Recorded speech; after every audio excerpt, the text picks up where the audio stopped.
I'm Kevin Hines from Hunter Killer Collectibles. I'm Sara Duke. I'm the curator of popular and applied graphic art in the Prints and Photographs Division of the Library of Congress. I am Onrie Kompan, co-owner of Hunter Killer Collectibles, as well as the creator, writer, and producer of the East and Shin trilogy and more. And I'm Ted Sikora, creator of Apama, the Undiscovered Animal, and Tap Dance Killer. And we are looking at the original artwork from Amazing Fantasy 15. If you make an appointment at the Library of Congress, they will actually let you do this. It's astounding. I think it's an honor to be reading this right now. This is the original stuff. You can see all the corrections. And here's the little bugger that started the whole thing. You're the little bugger that started the whole thing, Ted. I'm going to end it. I took a cold call. Did I want the art for Amazing Fantasy 15? And I could tell you at that time, I knew that Action Comics #1 was Superman. Sure. But I did not know that Amazing Fantasy 15 was Spider-Man. The day that the artwork is donated to the library, Right, what was that day like for you? It was overwhelming because nobody was playing games with how much each page was worth at that point, but we knew it was extremely valuable and we knew it was precious. I mean, these pages are in what we would consider mint condition. I was leaning here like this for a long time, and you can almost get into the headspace of the artist drawing this. You know, to see this as close as he was seeing it, as big as he was seeing it. I mean, just to imagine what that must have felt like coming off of his pen, creating that character. I like how the spider's back is just a circle and then he puts white out to make the head and the legs.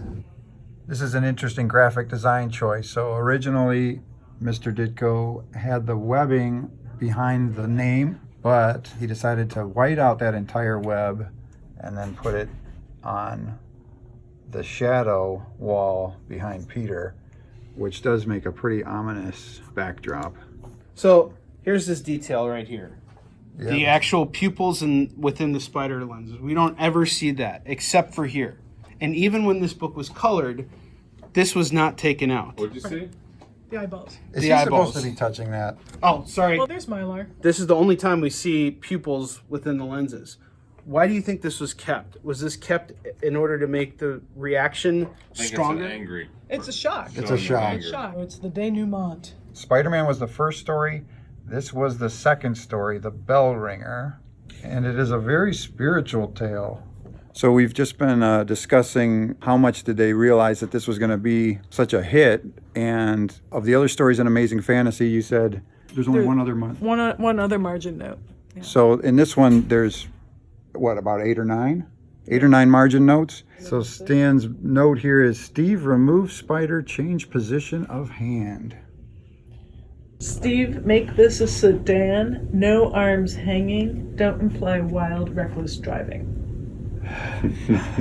So here is the only notation that Ditko ignored. And it says, Steve, omit crook, show door slamming. Now, the crook is sliding into an elevator, and if you showed the doors of the elevator shut, it would be meaningless to people who were looking at the story, right? So this is a time where Steve's spider senses were tingling and he knew better.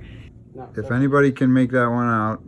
At the end of this issue, there's a note for Steve and an apology to move the cop up. You can see his head there right above the 2C in the caption.